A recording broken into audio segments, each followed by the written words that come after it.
Welcome to the Extraordinary Being Movement, where we inspire you to take action, influence you create change, and motivate you for success. Hi, I'm your host and coach, Len Carmine, and what an amazing show we have for you today. We're going to be talking about how golf teaches you life lessons on and off the greens. But before I do that, allow me to introduce my two favorite co-hosts, the one and only Fred Martinez. Fred, welcome to the show. Hey, how's it going? I'm over here in Albuquerque, New Mexico. And one thing I'm going to tell you about life always throws you curveballs, and you need to learn how to adjust your swing to hit those curveballs. Because right before we went into this podcast, my computer died. And I adapted. And you bounced back. I ended up just getting onto the phone and setting that up. Fantastic. I'm glad that you're here with us today, Fred, because our show would not be complete without you. And let me introduce Chris. Getting a little deep in here. What? I said it's getting a little deep in here with that. It is getting a little deep in here. And the one and only Christopher Shiver. Christopher, welcome. Hi, everyone. I'm super excited today because we're going to talk about something that is close and dear to me, and something that I have fond memories of, and the lessons I learned and all the frustrations I learned trying to find the balls that I lost. That's right, Chris. We're going to have an amazing show today. Our guest speaker, who's going to be with us, has a wealth of knowledge, doing amazing things with today's youth, giving them an opportunity and saving a number of golf courses in the process. So let's not waste any more time. Let me introduce Tom Loegering, who is the creator of Golf Programs to School, also known as G.P.S, which is a nonprofit 503c that teaches 5th to 9th graders the game of golf each year for free. All funds which are donated goes to helping victims of domestic violence. Tom, welcome to the show. Morning. Very nice to be here. I'm glad to have you here because you're up to some extraordinary things that you're making a change in, not only in the youth of today, but also taking a stand for people who have been dealing with domestic violence in their life by raising funds to help them overcome those things, to give them a warm place to live, food, clothing, things of that nature that goes along with those donations. And before we get into all of that, I want to hear a little bit about Tom. Tom, how did you get to where you are to now? Who is Tom? Okay. I'll a little bit of a background. I started in the Army at I was 19 and read Think and Grow Rich by Napoleon Hill. I think is the foundation of all self-help books. The ideas that I learned in there was that I only wanted to be a carpenter. I knew exactly what I wanted to do, and I figured that if I saved $100,000 by the time I got to be 40, I could make a carpenter's pay, because at that time interest rates were 8%. Mm-hmm. I mean, I've lived a long life, and things are different now, but that's how life is. But I learned that after a while that I could make more money buying properties and renting them than I could by building them myself. And it was cheaper to buy it and fix it up than to do that. So eventually I wound up into uh, property management and general contracting. And we managed 5,000 units before computers. Wow. My daughter, uh, I gave her my business, and she said I kind of shied at her because I was doing 5,000 units and she was only doing 1,000. And I said, what's going on with this? I mean, I gave you a business that was doing very well. And she said, well, Dad, think of it this way. When you were doing it, rents were 500. I'm collecting 2,500 now for the same property. It's only 30 years older, and I get more money for it. And so I've got 80% less work, 80% less liability, and I'm making the same money as you, life is good.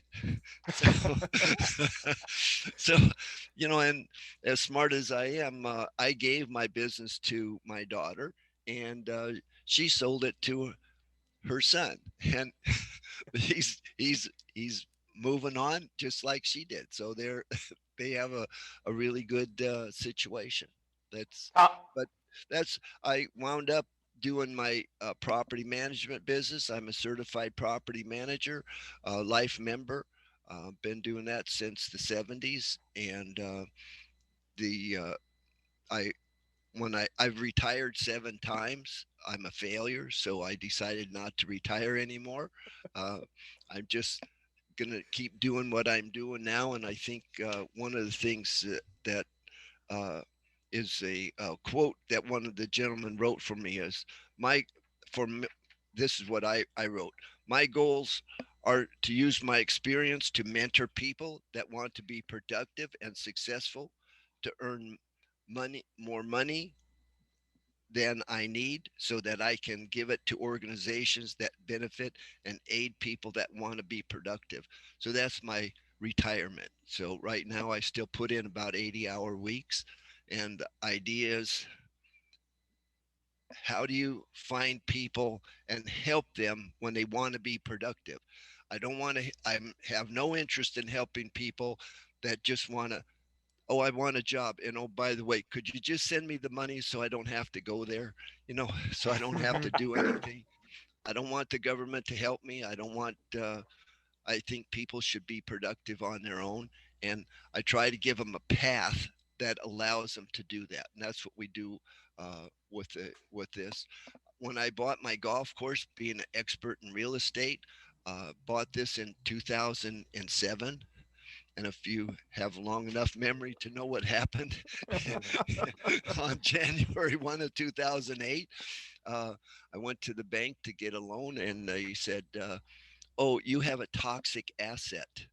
And I said, what do you mean? Well, if you don't make a profit, doesn't matter what the values are, doesn't matter about this or that, all that stuff is gone. If it doesn't make a profit, you're out. Okay, thank you. And so I have owned my golf course with my brother. I'm 75%, he's 25%. Uh, I've owned this since 2007. We lost money for about 10 years. And I went to Goldman Sachs SB 10K program, where I was trying to figure out, how do I bail this out, because I don't want to do development, because I absolutely love my golf course. That's the first sin of any developer, is to fall in love with your land instead of going on with the development and making money. So I looked at it and I figured out I need to get the community involved in what I'm doing. And that's when I started G.P.S. And I've also written a book, Success or Failure, The Choice is Yours. And I teach victims of domestic violence how to get their lives back together and get on their right path, which is the same principles that we teach in the schools. And when I go to the schools, I it's a 5-day program. I'm in the school just like a teacher. I get there at 6:30. I go home at 2:30. Uh, we usually have 6 classes. We have uh, Oh. well, generally speaking, 40 kids in a class. So I'm doing around 240 kids a day of introduction. I'm not teaching them golf, I'm introducing them to golf. And I also try to teach them why people that are wealthy play golf, and Mhm. what is the purpose. And this story of their deals are made on golf courses is false. Nobody does a deal on the golf course. They go out and find out if they want to do business with you on the golf course, because it takes a second and a half to swing your club. That's 2.5 minutes. You're out there 4 hours. So in 3 hours and 57 and a half minutes, I get to see who you are. I can tell if you cheat. I can tell if you have anger issues. I can tell if you are fun to be with. I can tell if you know what the rules are. I can tell if you're aggressive. I can tell if you're timid. If you take that shot between two trees, that's one in a million chance, or you chip out, I know if you take the chance, you're aggressive. You're not going in my accounting department, but by sure as heck you can go into my sales department. Now, on the other hand, if you chip out, you're not that aggressive. You're very thoughtful and planning. Okay. You can be in my bookkeeping department. That's really what golf is, why it's played by wealthy people. And to tell you the truth, I didn't figure this out till I was 50.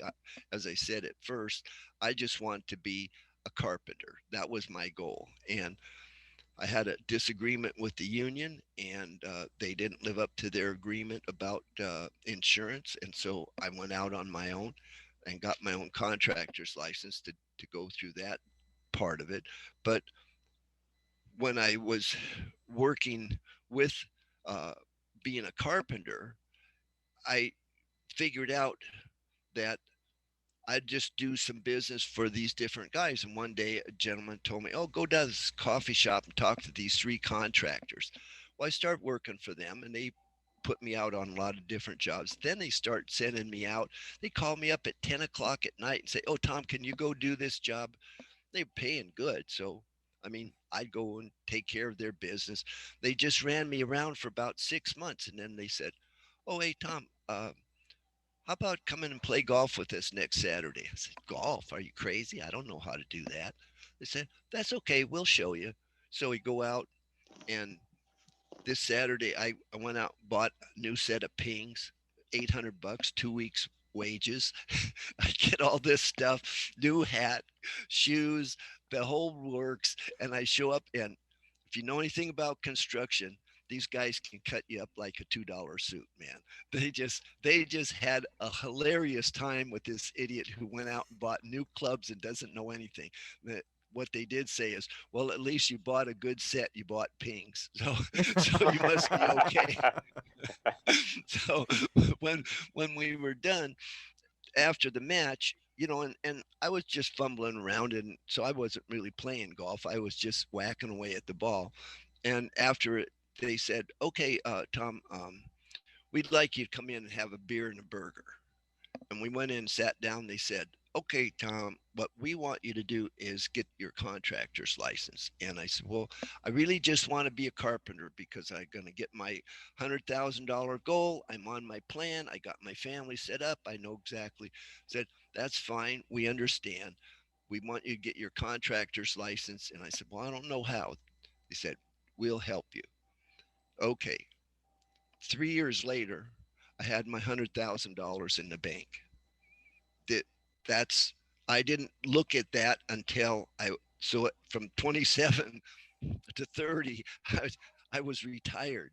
I got my goal when I was 27 years old, and so I thought, well, I'd be retired. Well, the point was that I had to go back to Think and Grow Rich, and I figured a new goal. And it Think and Grow Rich is all about making money. And what's your how much money do you want, and by when, and what are you going to do for it? I mean, and it's an excellent tool. Whatever you can conceive, you can achieve. I mean, that actually came from Abraham Lincoln. But the idea of being able to do this was foreign to me. And they showed me how to make money. They want to be developers, and they moved on. And after 3 years, they said, "We made ours and we're out.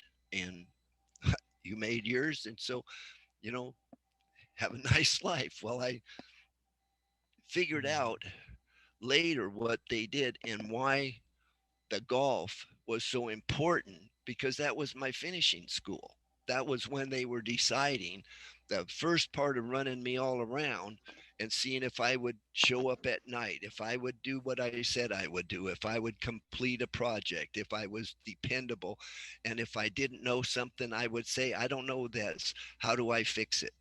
Go and ask for help when you don't know. Don't bluff and don't lie. Just all that stuff was there, and it comes out. And that's that's why I started. So I started a new goal. Well, because I was on Think and Grow Rich, I went with, I'll just go and make $1 million, because that's what I made by the time I was 27. Okay, now I'm 30. I have 100,000. I'll do that every year for the next 10 years, which I thought was outlandish. But anyway, I got there 7 months early, and it just, you just look at it, and then you got to figure it out, And I went on, and I built up enough money so at one point some lawyers figured out that I had more money than they did, and they took it. So I said, okay, life is. I felt sorry for myself for about a year and a half, and then I figured out, well, I know how to make it, but do I really want it?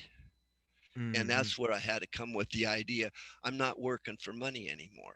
I mean, I'm working for, I want to make enough money so that I can live well and my family's taken care of. I can offer benefits, and I can actually donate time and effort to local and community efforts.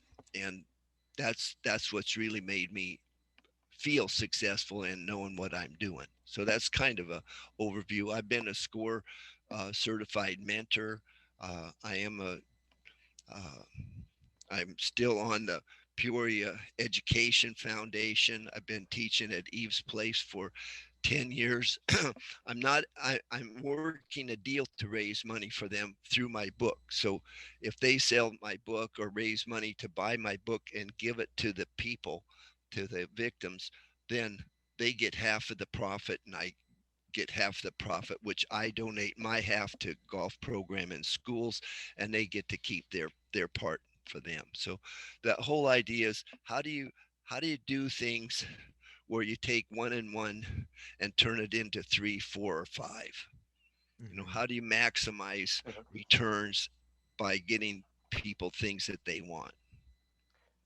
Tom, this is one thing that I wanted to say is that you are living a life of giving a legacy, because what I hear from you is that when you created your business, you ended up giving it to your daughter. Then your daughter gave it to your grandson. So you look at it as it's a generation of wealth. And when you look at that type of stuff, they don't teach that stuff in school. They don't teach the common knowledge, the common sense on how to go ahead and save money, how to invest money, how to spend money wisely. And I see that definitely, and I definitely see also how you are contributing also to a program that's kind of dear to my heart with domestic violence, because I do have a sister who was a victim of domestic violence, and I see that is, it's a gift. What you're doing is a gift to the world. So I want to say thank you. I appreciate that. But all I'm doing is there's all these people that are doing it, and I'm just aiding what other people are doing. I mean, Becky Norwood has written a book about this, and I read her story. She knows really deeply about that issue. Uh, I I didn't have any of that in my family or didn't know anybody that did, but I've talked to victims, both men and women. Uh, Nationally, it's 1 in 4 people have been victimized, and it's about 80% women and 20% men. Uh, those things just happen, and what I'm trying to do is with my golf program, and we work with trying to get the kids to understand that they can have things that they want to have, and that the only thing stopping them is themselves. It's not the bad teacher, it's not the bad parents, it's not who you got born in a bad family, too bad, tough, boo-hoo. you know Deal with what is and move on, and make your plan and make your goal, and that's what we try to do. It's it's just so much more worthwhile than trying to just do things to make money and then wonder, well, I got all this money, Mm-hmm. what good is it? Do I need a bigger airplane? Do I need to be the person who's expanding the American economy so the Chinese can take it over? No, no, that's not my job. So, the whole idea is giving back into your community, so that it's if you want to look at it in a greedy way or a bad way, it's if your community's better, it's better for you. So doing this stuff is better for the individual as well as it is for the community. It's the same thing of trying to save a golf course. The National Golf Foundation said that two golf courses close every week. It's over 100 a year. Well, guess which ones are closing? The ones that families can play on. So when we go and teach kids, go into the schools, we've we've reached 30,564 kids in the last 5 years. I haven't taught Wow. since March. So, uh, because of the pandemic and the schools not being open. But during this time, we've been figuring out how to implement and how to make our program grow because I'm not in the schools. I have time to do these kind of things. But you're absolutely right. There's a combination of letting kids know that there's things that yes, you got circumstances, and yes, some kids have it very easy, and some kids have it very bad, but it's what the individual does with what they got. The circumstances you got is not the circumstances you have to keep. I had one Exactly. young boy tell me, he says, my dad is asking me to uh, quit high school. Now he's a freshman. So quit high school and come to work at the bakery. And I said, I really, he said, you'll make the same money as I do. You can quit right now and come, I can get this job for you.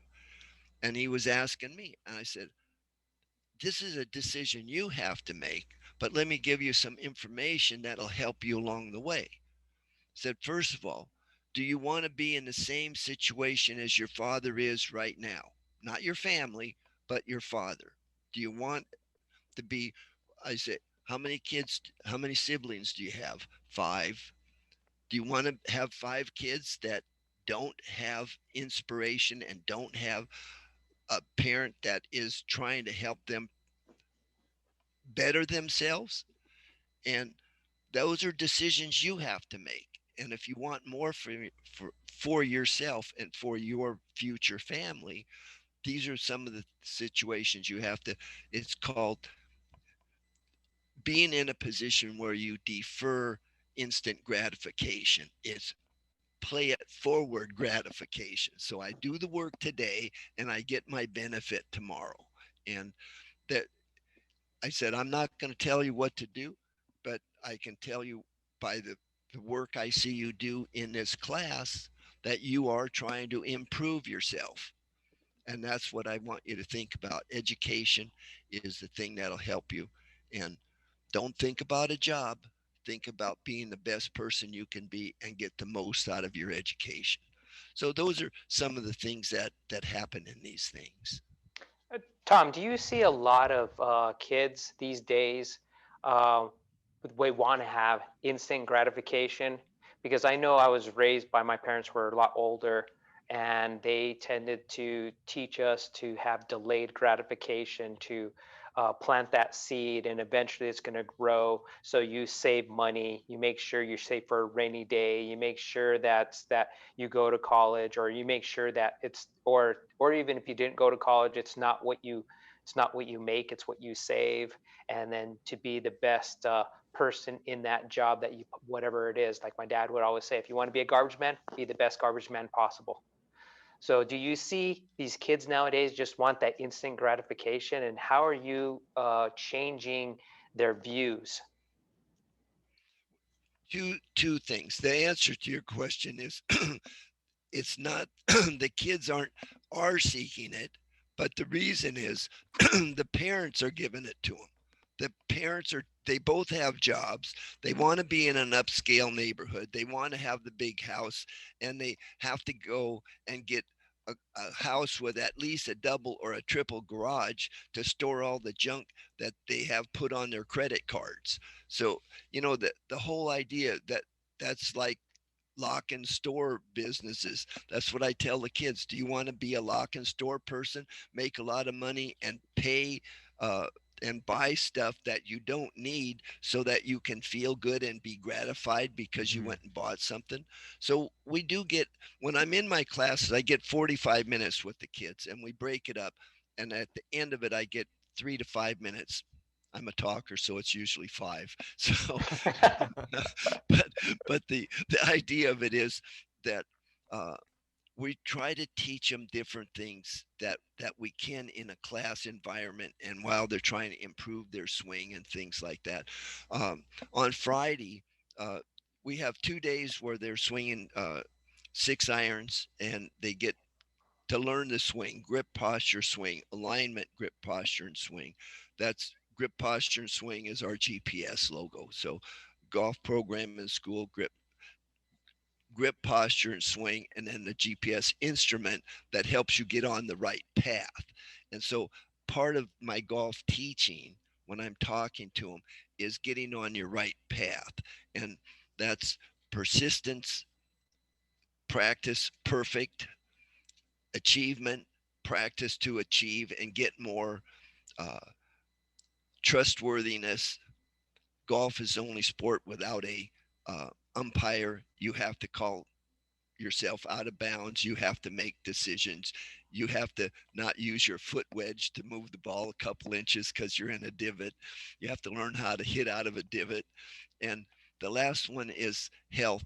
And that's the two things that we try to combine: is your mental and your physical being, and how to do the most out of it. So on on Wednesday, we have a field trip where the kids come out to the golf course, and I talk to them. And this is when I really get a chance to talk to individual kids. And I say, here's the kind of lifestyle that's available to you. This Mhm. is, and most of our, I would say about 50% of our classes are uh, with kids that um, are under the social economic barriers below them. They get 3 meals a day and that kind of stuff, and they only know soccer, and some of them only know uh, a different language. So they're learning English, uh, but they're quick learners, so that's not a problem. But they, when you can actually show them why golf is what it's and how to do it, they really respond to it a lot. But so then on after the field trip, uh, they get to do a survey, and if they do the survey, they get free golf until they graduate high school. So a fifth grader is going to get 7 years of free golf if they Wow. bring a paid adult.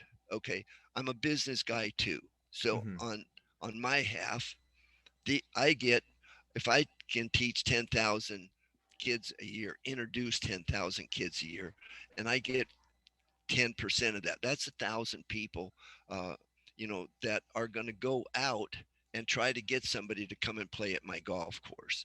So our revenue at the golf course is up 51% over 5 years. And that's because I'm getting recommendations from the community and things. So you can't give anything away. That's what the Bible says. You give away bad, you get 3 bad back. You give away good, you get 10 good back. So, the more things you give away, the more things you reap what you sow. That's really part of it. But anyway, I get to Thursday. The kids are chipping into a bucket, and I mean a small bucket, and we're in the gym. So we're hitting indoors. We use foam balls, real golf clubs, and they have to chip into this bucket. So on Thursday, they're chipping in as practice. On Friday, they chip in, and the goal is, if you get it in and it stays in, I give them $1. So they'll they'll you will be amazed at how hard these kids work for that buck. I mean, this is not easy. I mean, if you've golfed before, Yes. hitting a bucket that's about a foot deep and about a foot across at the top at half court, going side court, you're in the middle of the court down the basket line. Uh, these kids really work at it.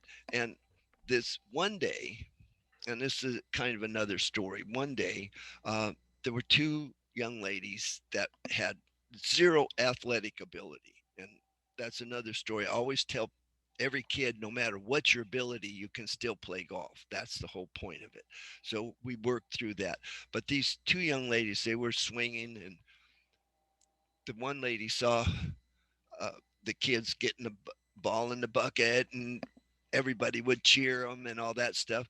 So I look at this girl. She reaches down, picks up a ball, walks out to the bucket, puts her hand in, and said, "I got one." Well, I knew I didn't see the action, but I saw her walk out there, and I saw her with her hand closed, going in the bucket, and come out with the ball. So when she came over to me, I said, "Oh, that's great." And I looked her in the eye and I said, "Did you do this?" And she looked away and said, "Yes." I said, "Okay, here's your dollar."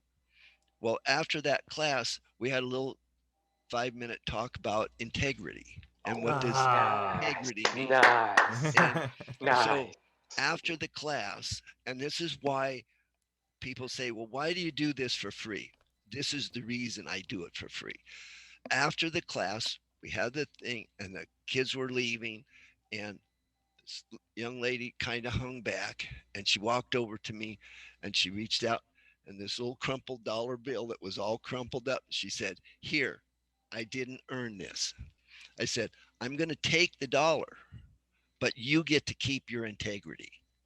And I mean, those kind of things, you ask what we do for kids and how do we help them. These are some of the things that we get a chance to do that we wouldn't have a chance to do if we weren't there. Because who's doing this? Nobody. All the bigs say, "Oh, let's have inclusiveness in sports." PGA Tour is going to give $10 million a year for programs that help do this. Well, I wrote to them and said, "Here's what we're doing for inclusiveness because we break all social economic barriers. If the kids are in school, in a gym class, they're in our program. There's Mhm. nothing about pay, nothing about the school doesn't pay and the kid doesn't pay." So we overcome that aspect. But then you start looking at it and say, "Well, how is this all going to tie together?" And you see the kids just gravitate toward it. I mean, there's something about hitting a golf ball. I think all human beings want to hit something, and it's not out of rage or anything like that. But if you get a stick, there's a ball and you're going to hit it. So, but actually being able to control it and to do those kind of planning and things like that we can impart to the kids is just it's just superior. I mean, I really uh, enjoy that. I'm on a group called the Peoria Education Foundation, and we try to raise money for to help kids with scholarships. Well, we don't raise enough money so they can get a scholarship. It's to go to school. We get them enough money to go from Peoria to Harvard. You know, who pays for that? We try to give them enough money so they can get to their school, and a couple thousand up to $5,000. But every year I sit on a committee that's called Against All Odds, and the kids have to write almost a 7-page application. They write up why they should get approved. They need to get teachers to say they were get good kids and make recommendations and go through things like that.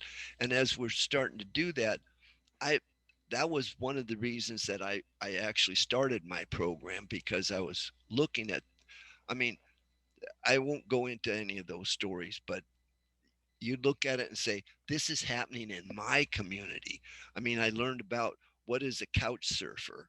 I mean, that's a kid that doesn't have parents, that has parents somewhere. They're probably in jail, and they've avoided going and getting caught up in the state program uh, that takes care of them, and they'll just go and stay for 2 weeks with this friend and that friend. They're very good at making friends. So, Mhm. I mean, this is, but it's tragic in our neighborhood, in our community that we have. I'll be reviewing as many as 48 every year of these kind of tragic stories. And I'll tell you this one. Uh, this young lady, I mean, most of these kids have 3.0 or above, and I mean community service and all this kind. I mean, these are exceptional kids. Some of them have physical problems, or some of them that they overcome, or they have family where they overcome stuff. I come to this one, and this was about 5 years ago, and this young lady had a C minus average. And I'm thinking, well, why would I why would I even, if you don't care about your education any more than that, why would I care about you? And then my curiosity got me, so I read it. And what she did, she was in her sophomore year in it. She had to drop out because her mother, she got emancipated, and her mother went to jail for 2 years. So she had to take care of her two kids, her two siblings. So she's at like 15 or 16, has a job, and is supporting the family. And she'd had to drop out. So guess what grade you get when you drop out? F. So it's very hard to overcome that. Well, then I look at her it took her 6 years to get through high school. She had to go to the off campus uh, to Westmart. So she completed her, but the last year in school, she was a 3.5. So, I mean, and you see what these kids, and they're kids, they're not adults, and what they have overcome, you just, there's no way you can't want to help them. So Mhm. we have that kind of a program where we work with kids that are overcoming things. I Then we have a special program here too, that where we work with special needs kids. I have a real affinity for kids with on the autistic spectrum. Um, we have a program where we don't teach golf. We introduce them to motor skills and social skills, and those are two things that these kids really need and enjoy. They actually enjoy it.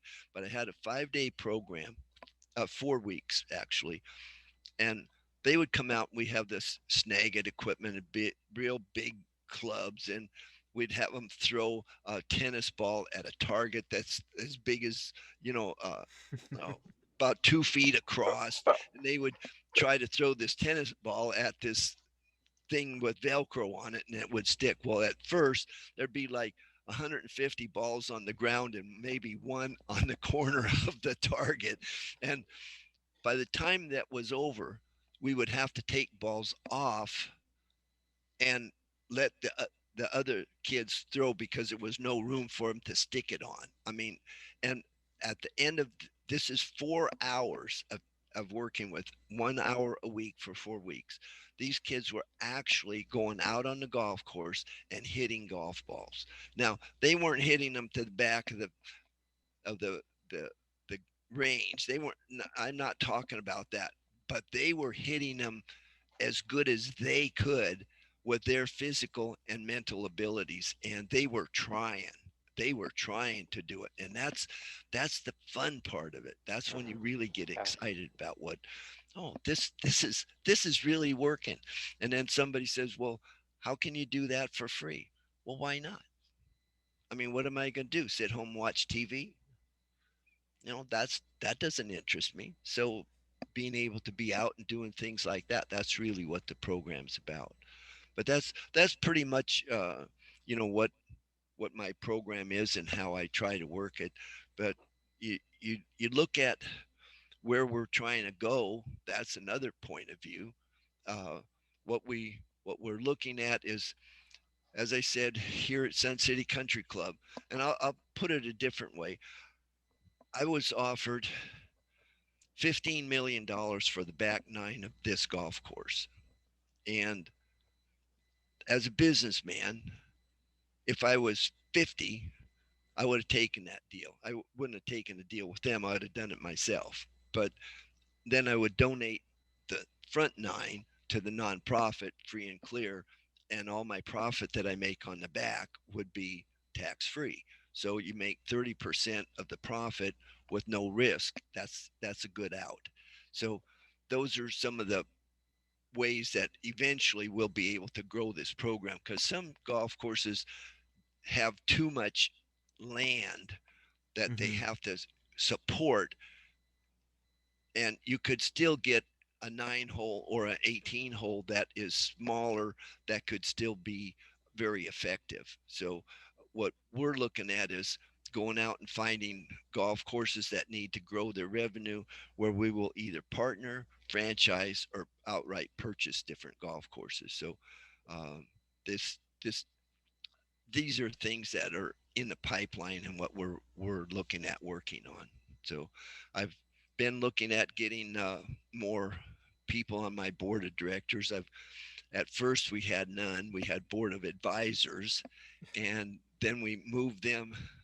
Found out that they didn't really want to do the work of a director, and liability issues and all that stuff. So which I don't mind. Whatever somebody else's situation is, that's their situation. I just have to, as a salesperson, you try to figure out how to work that out with them. Mhm. But we now have 8 very good people on our board. Jamie Lewis is my general manager. He's a past president of Southwest PGA, and he's now the honorary past president. So th- I have some good people that are aligned with us and trying to work out what we're trying to accomplish. And it's it's a it's a that combination and that balance. How do you raise money? What what I'm looking at is the business model of GPS is to develop. We have a golf academy that's a for-profit entity, but we charge $15 an hour for group lessons. And how do we come up with the idea of $15 an hour being the right price? That's the cost of daycare in our area.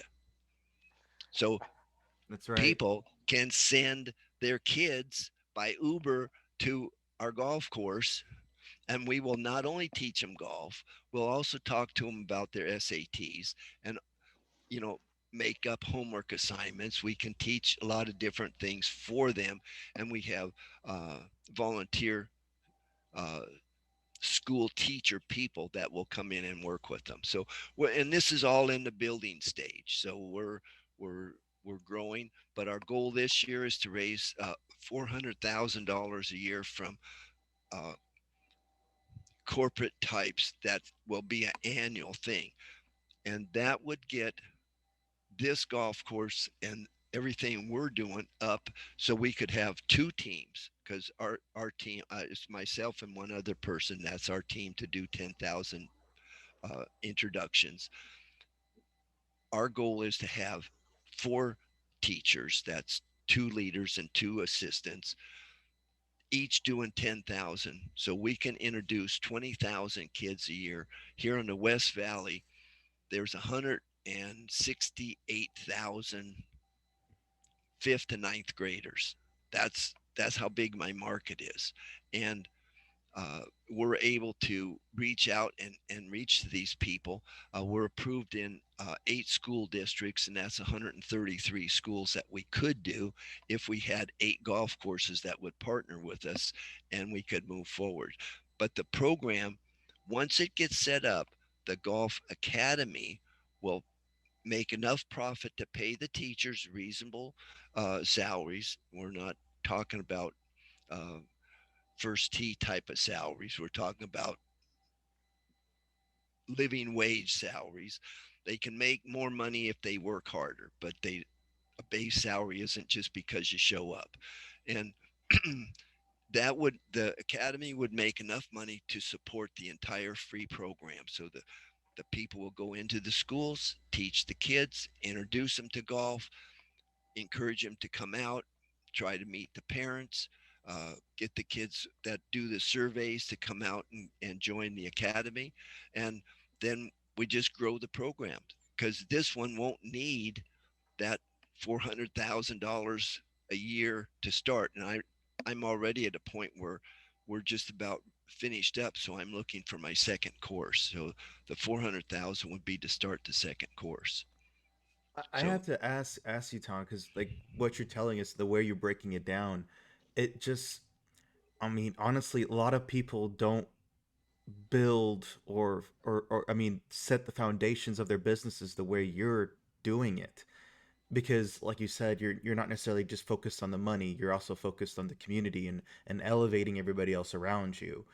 I'm gonna be honest, like just what you're doing, in my opinion, needs to be not only taught to maybe kids, but maybe other entrepreneurs as well, because a lot of people, they're so go go go go with their business, and they just work really really hard because they're trying to make that profit, but they don't actually stop to think about, the foundations, what their business is going to stand for, and what its meaning is going to be. I see that with you.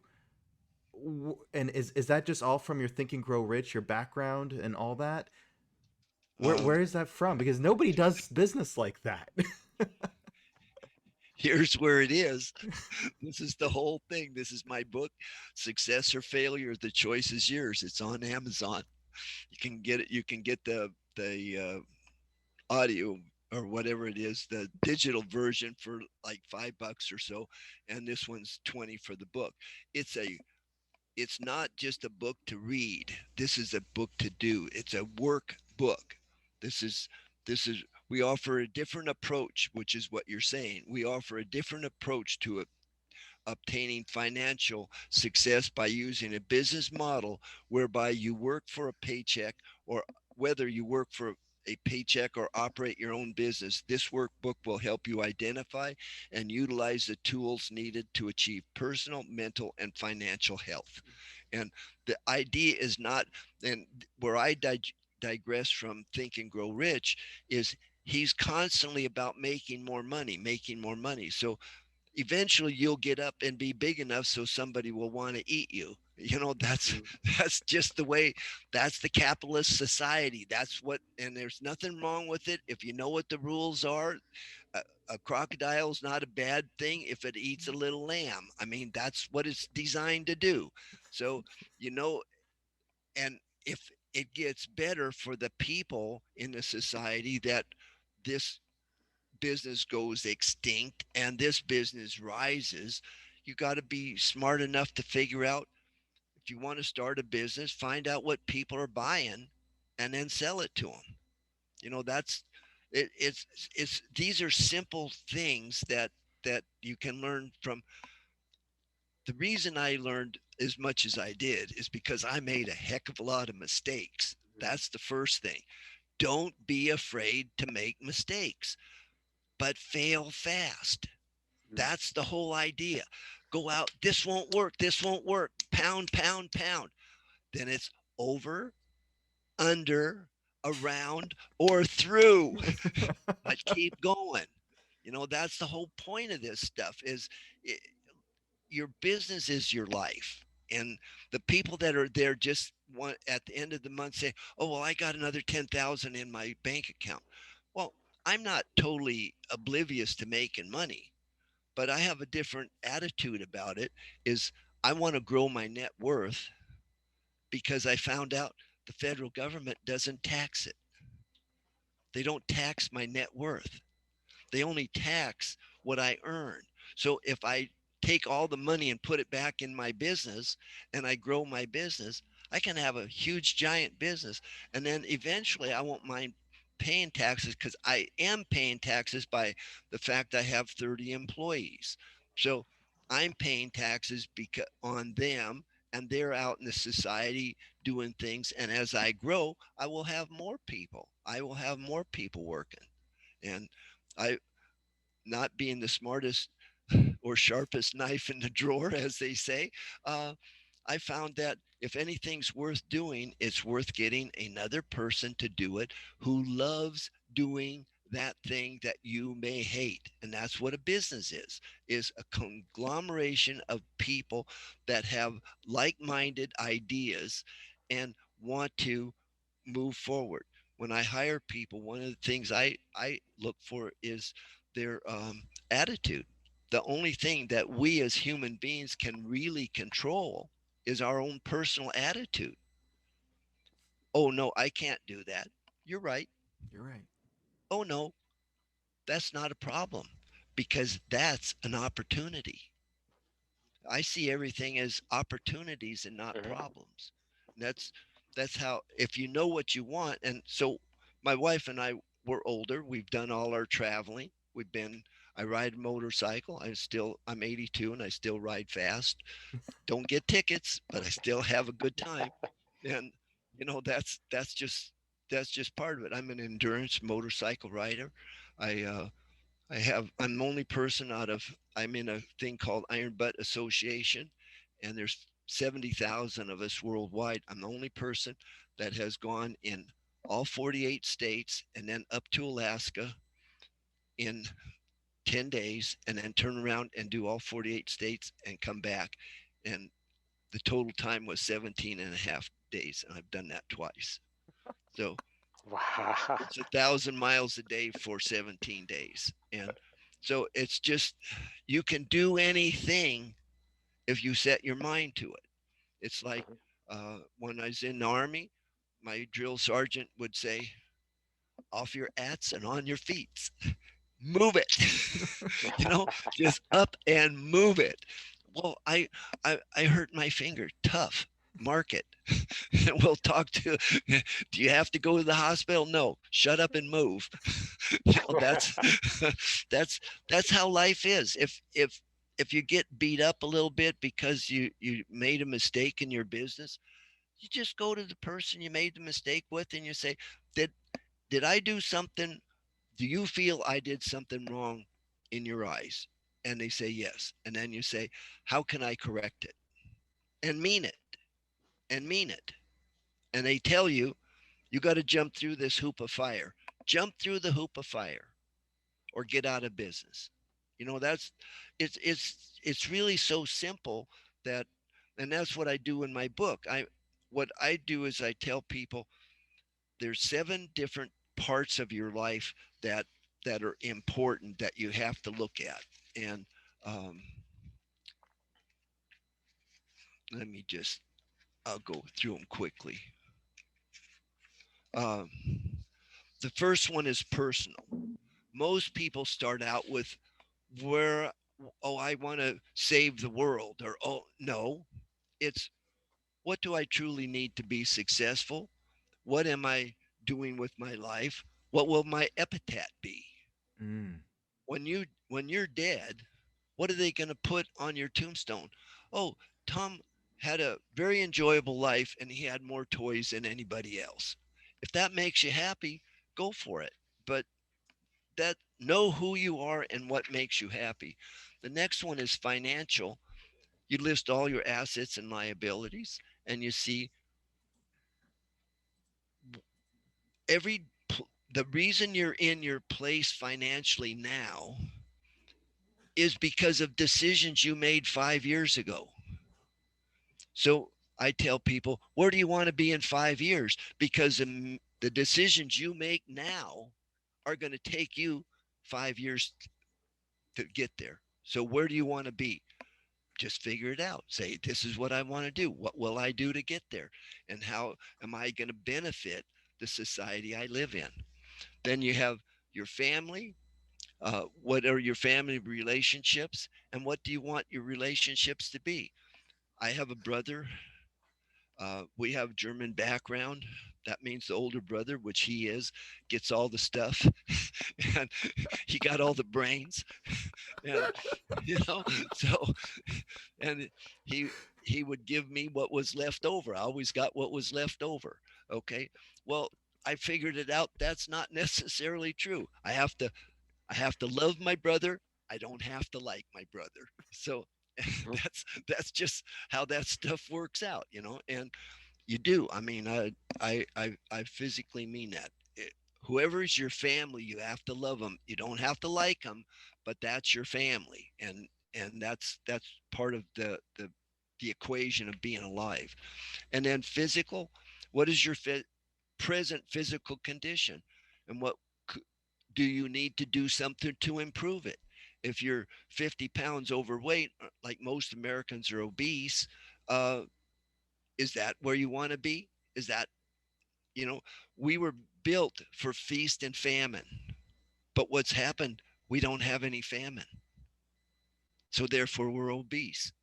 We didn't learn to go through the tough times. And so figure it out, put it down on paper and look at it. That's your physical, then your community. Do you benefit your community? How would you improve your contribution to your community? That's part of this is where you live. I mean, do you want to live in a bad neighborhood? Uh, what's a bad neighborhood? That's a neighborhood where nobody helps each other. That these are things that you get to decide. Then you have professional. Do you keep up with current trends to benefit your clients? What positive actions can you take today in the next 30 days to be more efficient and effective? And then the last one is spiritual. And uh, I have a relationship with my God. I don't push that on anybody, but I am a disciple and I am a Christian. Uh, and I feel that I get a lot of good from that. Um, a gentleman named Reinhold Mebula said, God, give us the grace to accept the serenity of things we cannot be changed, the courage to change the things that should be changed, and the wisdom to distinguish one from the other. And that's that's really the way to look at your life, and then understand that God has a very big impact on it. So I always say the Bible is the um, operation manual for the human being, made and produced by the creator. So we're the little automobile that's roaming around, and we do have a policy and procedure manual of how to fix us. So that's and that's what I try to give the kids, and so our students that go through my program. Uh, in the book, it's the next one is balance the seven parts of your life. So you got all these parts. Well, how do you balance it? How do you spend some time that you're not just focusing on banging for more dollars? If I get more money in my bank, then I can have a Lamborghini instead of a Ford. Well, who cares? I Mm-hmm. mean, if you really want one, go rent one. I mean, then you find out you really don't want one. So, I mean, the thing is figuring these things out, and we go through quite a bit of information about each one of those 7 points in this next chapter. And then under personal, professional, it's your attitude, your education, what degrees. So if you know you're going to be in a business, you want to have this business, you find something that people want to buy, and then you say, well, how can I function with, how do I meet those people? My God, in today's world with the internet and what we're doing here on Zoom, I mean, there's so much of this that is, if you don't have everything you want, it's shame on you because it's all out there. I mean, when I used to have to go to find out about properties, I wanted to meet the owner. I have to go to Los Angeles County records. So I go down to the county recorder, and sometimes it would take me as much as 7 and 8 hours to find one owner. Today, I can hire a person that's much smarter than me to go on a computer, go to the county assessor here, uh, uh, county hall of records, and they not only do they get when you bought your house, they tell you how much you paid for it, when you bought it, who's your loan with, all this information that even just a simpleton can figure out how to help that person if they want to sell. If their house is run down, how can I help you? Well, I see you got this, and your loan is 8%. Have you ever thought about refinancing it and just pulling out money to fix your property up? And I mean, you can show them so many ways that they can make money. And like I say, those are just easy things now. And construction is so rampant right now, and prices are going up so fast that a lot of contractors take too much work and overpromise and underdeliver. And Mm-hmm. that's the opposite of what you want to do in business. You want to under promise and over deliver. And if you just keep these things as your mantra, it makes all of it work a lot easier. And like I said about attitude, if if you're going to work with somebody, you just want to know what their attitude is. What, because that's the only thing they can change. If you can work with a person that has a lot of talent and ability, but they're not being productive, and you can just alter their attitude a little bit, and it, making money is statistically is like the eighth out of the top 10 reasons people do work. So, once you figure that out, well, how does that work? Well, it works very much. I mean, people want a position, they want to have some authority, they want to have different things. Like here, uh, to run my golf course, I hired Jamie Lewis as my general manager. Well, he's not only very well qualified for that, he knows it so much better than I do, and he loves it. You know, do it. you know. So how much do you need to do that? And then he tells me, I said, okay, if you get to this point, you get this much, and then you get more as you make it more profitable. But I still put all the money back here, back into my club. I'm not trying to make money off of my golf course. I want to make this the best golf course I can for this, staying in the price range that I'm trying to stay in. And those are some of the things with it. But yeah, those are. Then I go into six definite steps. This is right out of Napoleon Hill. Uh, you know, if the goal is to write down these six steps that you're going to take to get exactly what you want, and understand this is what I'm going to get and this is what I'm going to give. Now, once you know what it is that you're after, you have to put it on your some place where you see it every day. I put mine on my mirror. I have eight, and you do it in handwriting only, not on a. Do not print it out. Do not type it out. Handwrite it, because handwriting goes into your subconscious mind. And once it's in your subconscious mind, it's accentuated because you're going to read it in the morning and at night. So you read these six things. I want to be in this position by this date. This is what I'm going to do to get there. And these are the people that I have to work with. These are the obstacles I have to overcome. And you go through those things. It's uh, how much you desire, what will you give for that amount, by when, create a definite plan, begin at once. And this is the interesting thing. Once you get to that point with those four things, you have to you have to just say to yourself, I already have it.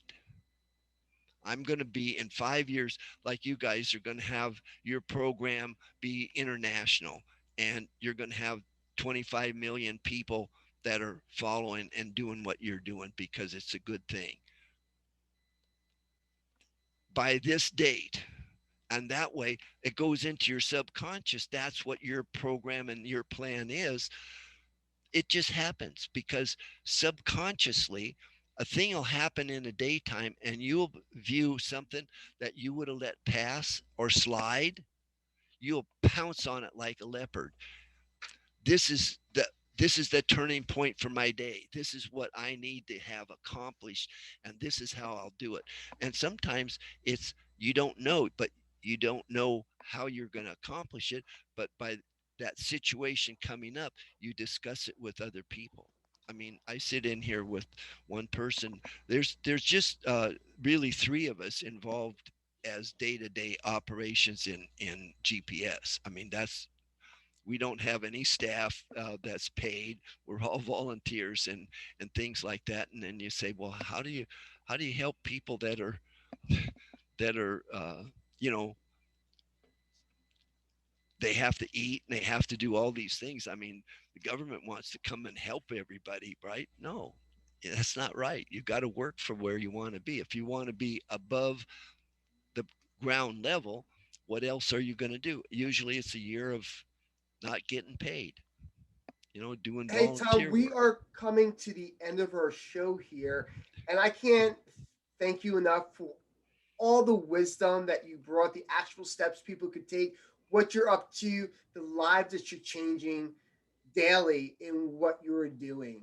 But before we let you go, I want to get just some quick final thoughts from Fred and Chris about what's resonating with them from today's show. Fred, would you like to jump in? Okay. Oh, definitely. The one thing I'm going to definitely resonates a lot is the steps in life. When you're looking at it as saying everything's about common knowledge, and I did read the Think and Go Rich, and I look at it as yes, it's the formation of everybody has a perspective of that particular book, and that knowledge that we're getting today and the wisdom that we're getting from Tom is about getting off your butt and taking action. And that is the thing that I can say more truly that more people need to do is once you're in action in life and you're going to fall, you're going to end up realizing it's like you scrape your knee or whatever it might be. It's like you got to just suck it up, buttercup, and just keep on moving forward. My dad said a kick in the butt is a boost forward. I love it. I love it. Love it. Christopher And Schuyler, what's he your was a thoughts for good today? kicker. I just want to say the one thing I definitely have taken from this is I like how the contractors decided to evaluate you through the way you played golf, and that just kind of goes back to one of something that I got told by my grandfather who taught me to play golf, and he told me he's like the way people treat others, the way people talk, the way people do everything will tell you exactly how they're going to be in business. And it's like if you meet somebody and you don't like the way they're acting around their relationship with somebody else, and you think that, oh, that's not going to branch over into their business relationships, you are completely wrong. He says you got to judge people on based on what they do, how they do it. And now that I realize like that golf, I can't think of a better sport to play to figure somebody out than golf, because it's not necessarily a team sport. You really have to have your own accountability, your own responsibility if you want to win. Nobody's going to help you. And I love that, because now it's like, all right, so if it's attitude, that's the number one thing I'm looking for. How this person's going to work with me, how this person works with themselves. In my opinion, I think now a lot of people, they're all looking for talent. They're all looking for potential. And I'm just like, nah, attitude, way more important. Yeah. You, you, you, you can't really teach it. You can point out flaws in a person's attitude, but you can't teach it. And they have to bring that to the table. Tom, again, we love your wisdom, your knowledge, everything that you brought to the table today for this show has been extremely powerful. And I know it's going to be resonating with a lot of people where they're going to be taking action in their lives. But I want to know from you, how can people get a hold of you to learn more about your programs, get a copy of your book? What's the best way for people to go about doing that? Best way to reach me is by email. I do between 650 and 700 emails a day. The idea is Tom at sign golfps.org. That's golfpublicschools.org. And that's the easiest way. Phones are very tough for me because I'm on a golf course, and like in this meeting it's turned off.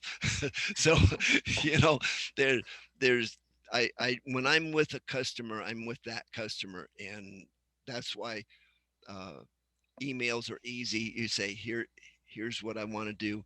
uh, I encourage people to go to Amazon and buy my book, Success or Failure, the choice is yours. What they get with it is 2 months of free mentoring. So when they buy the book and they contact me, say, I bought your book, and th- these are my questions. As many questions as they want to fire in 2 months, and I will respond within 24 hours. So it's really about helping people and getting them to move forward. That is absolutely amazing. That's getting that along with your book is so powerful to be able to sit down with somebody with your experience and knowledge to really pick your brain. So that's an amazing gift that you're giving on top of everything else you're already doing, Tom. So thank you for standing up for others, helping people make better decisions. And, your fight against domestic violence and is supporting these children so that they can become successful in their own way, so they can stop seeing these barriers that are potentially stopping them, but really see the opportunity that's truly out there. So Absolutely. your work is very appreciated, Tom. So thank you. My pleasure. This is Len DeCarmine with the Extraordinary Being Movement with my two co-hosts, Christopher Shiver and Fred Martinez. We want to thank you for being here with us today. Please check us out on the Extraordinary Being Movement website at theextraordinarybeingmovement.com. Like us, subscribe, download, and share us on all of our social media platforms. We look forward to taking a stand for you and changing your life. To your success, thank you. Have a great day. Thank Bye you now. very much.